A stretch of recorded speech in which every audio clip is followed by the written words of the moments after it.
प्रिय विद्यार्थियों, आप सभी को नमस्कार। मैं हूं Rajkumar Sharma, department of botany, Mota PG college Sadulpur.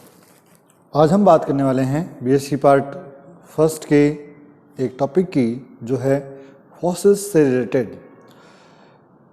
आप सभी जानते हैं कि अभी हमने जो पेपर स्टार्ट कर रखा है वो है थर्ड और यूनिट फर्स्ट।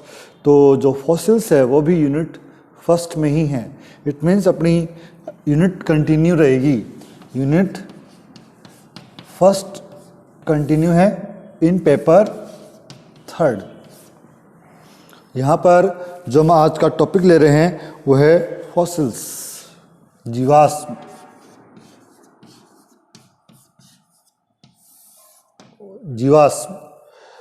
मेनली अगर हम बात करें तो आप में से शायद ही ऐसा कोई हो जिसको ये पता नहीं हो कि जीवाश्म क्या है।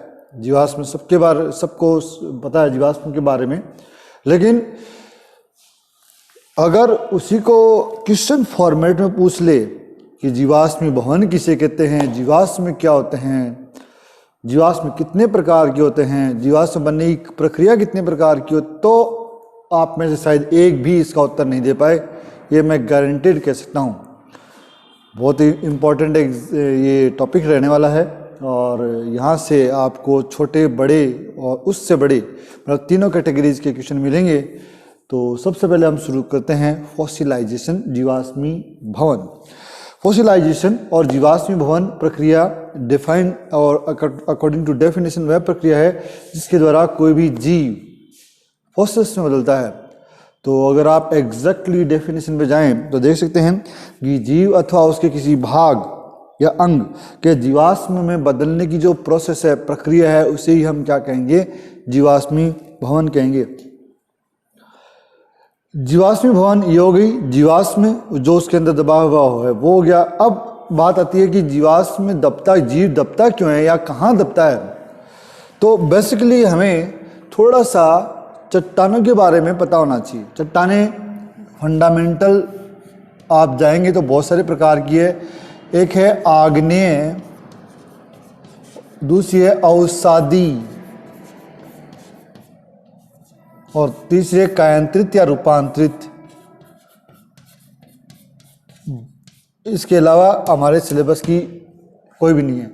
आग्नेय जो चट्टानें होती है वो परमानेंट होती है, रॉकी होती है और इनका इवोल्यूशन नेचर के साथ ही हुआ है, ये बार बार नहीं बनती है।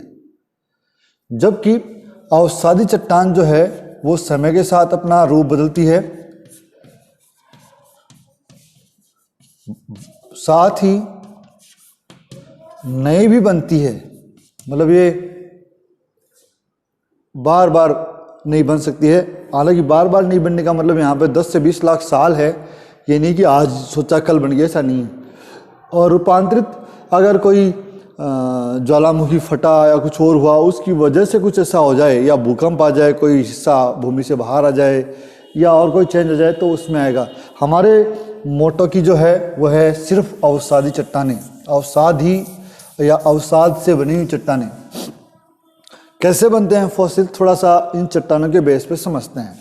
सपोज दैट ये कोई लैंड एरिया है जहाँ पर कोई एक प्लांट है, मान लो कि ये पौधा है और किसी वजह से ये गिर गया, भूकंप आया होगा, गिर गया, ये लो गिर गया, और इसके ऊपर समय के साथ साथ मिट्टी की परत छा गई, ये दब गया पूरा का पूरा। इस प्रकार से ये हिस्सा इस प्रकार से कन्वर्ट हो गया। तो ये जो चट्टान बनी है ये तो कहलाई अवसादी चट्टान, और जो इसमें दबा हुआ भाग है वो बन गया फॉसिल्स। मैं फिर रिपीट कर रहा हूँ, जितना इजीली हम इसको बोल रहे हैं उतना इजीली होता नहीं है। करोड़ों लाखों साल लग जाते हैं, 10 लाख साल मिनिमम लगते हैं किसी भी फॉसिल्स को बनने में, और डिपेंड करता है कि किस टाइप का बनना है वो भी। तो ये बहुत ही लॉन्ग टर्म प्रोसेस है। आज सबसे बढ़िया उदाहरण अगर आप दोगे मेरे को तो आप बोलोगे सर कोयला जीवाश्म का उदाहरण है, बिल्कुल है। लेकिन आप सभी जानते होंगे या नहीं जानते तो बता दूं कि टेरिडोफाइट से ओरिजिनेट हुए और आज के लगभग 10 लाख साल पहले बने हैं, उससे ही पहले बने हैं। मतलब मिनिमम 10 लाख ईयर का जो टाइम पीरियड है वो हम मानते हैं।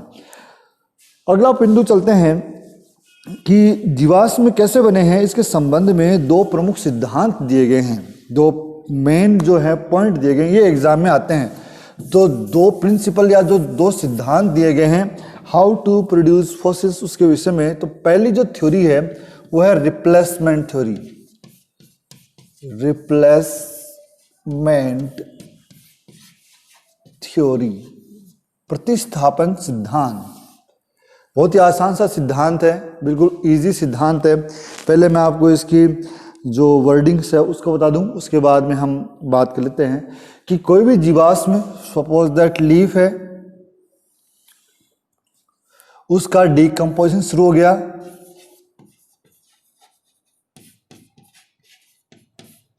डीकंपोजिशन शुरू होने से इसकी जो इंटरनल पार्ट है वो या तो बाहर आ गए या किसी बैक्टीरिया के द्वारा समाप्त कर दी गई। और जो प्लेस बना हुआ है, तो इसकी वजह से जो प्लेस बना है, इन प्लेस ऑफ इट, मैं सीधा लिख रहा हूँ, इसकी वजह से जो स्पेस बना है वहां पर क्या हो जाएगा, मिनरल्स का जमाव, मिनरल डिपॉजिट। रिपीट कर रहा हूं, किसी भी जीव के अंदर अगर डीकंपोजिशन हो जाए तो वो भाग जो है वो उसका निकलना शुरू हो जाएगा। उसके स्थान पर जो उसके आसपास जो मिट्टी है या जो चट्टान है, उसके जो खनिज लवण है वो जमा होने शुरू हो जाएंगे। इस वजह से जो फॉसिल्स बनेंगे उसको हम रिप्लेसमेंट, प्रतिस्थापन सिद्धांत में पढ़ेंगे। तो पहली कैटेगरी ये बताती है, इसमें हमें उसके बाह्य रूप का, बाह्य डायग्राम का पता लगता है कि वो किस प्रकार का दिखता है। इसके अलावा हमें ये ज़्यादा जानकारी नहीं देता। दूसरा जो सिद्धांत है वो बड़ा आसान सा है, इनफिल्ट्रेशन। Second, infiltration.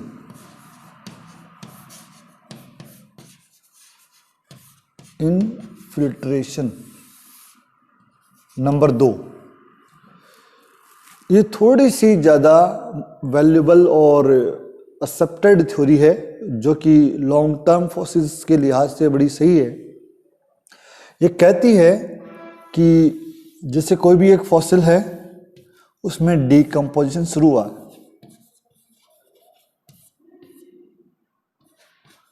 तो होता क्या है, यहाँ पर कार्बनिक अपघटन होता है। कार्बनिक अपघटन जैसे ही होता है तो यहाँ पर जो भी बाहरी एटमॉस्फेयर में जो खनिज हैं वो इस कार्बन के साथ रिएक्शन करते हैं इंटरनल पार्ट में, अंदर की ओर, और ये कार्बोनेट फॉस्फेट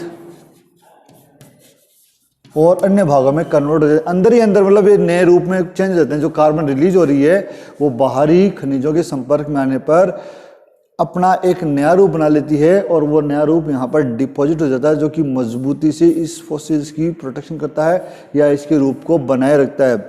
यहाँ पर बता दूं कि ये बाहरी आउटर मॉर्फोलॉजी के साथ साथ इंटरनल मॉर्फोलॉजी की भी जानकारी देते हैं।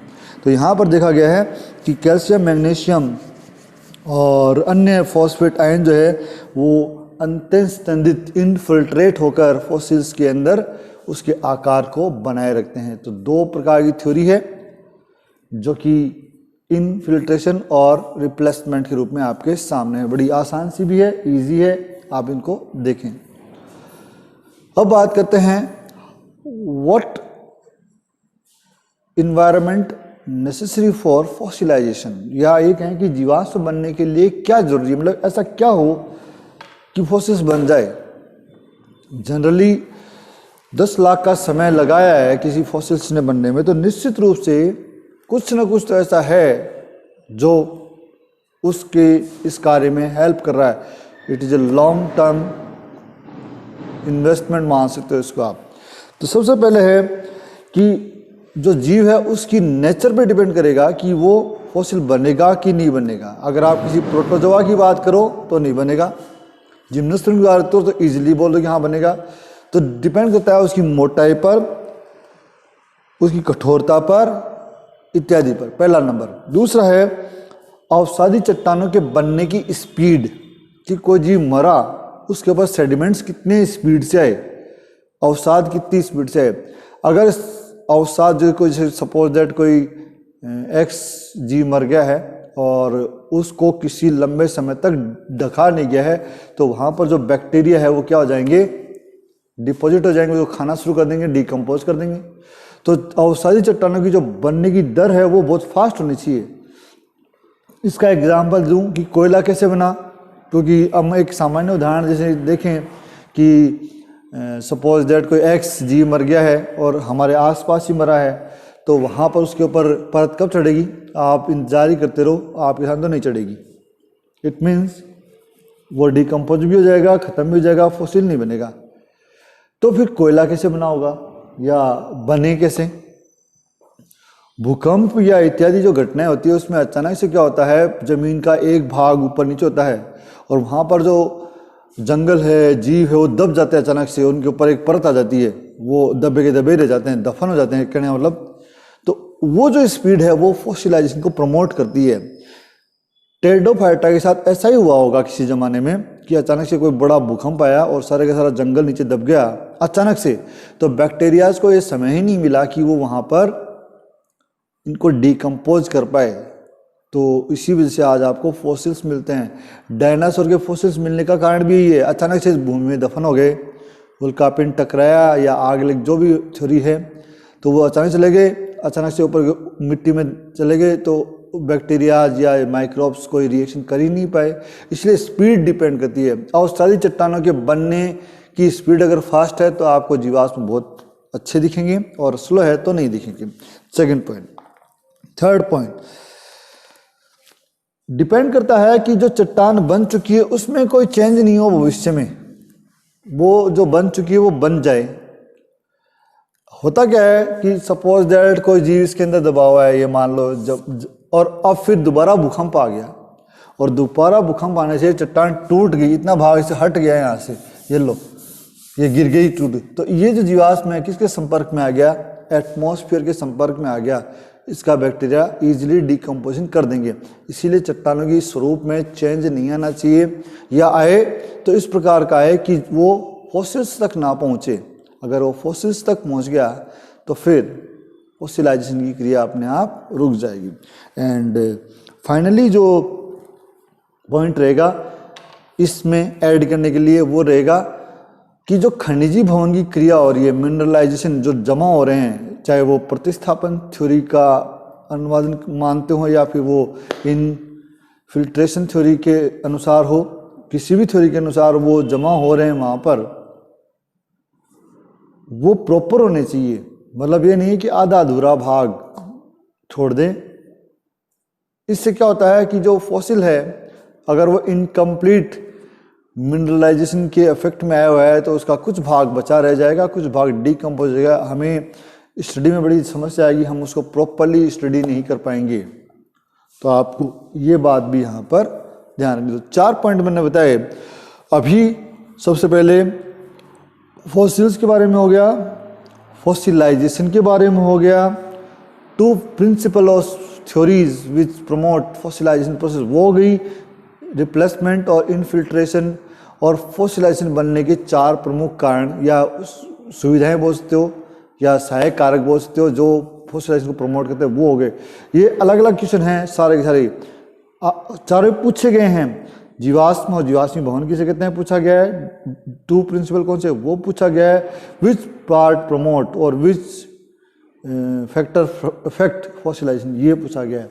तो ये चारों हमने अच्छे से डिस्कस कर लिए हैं, आप इनके नोट्स बनाएं।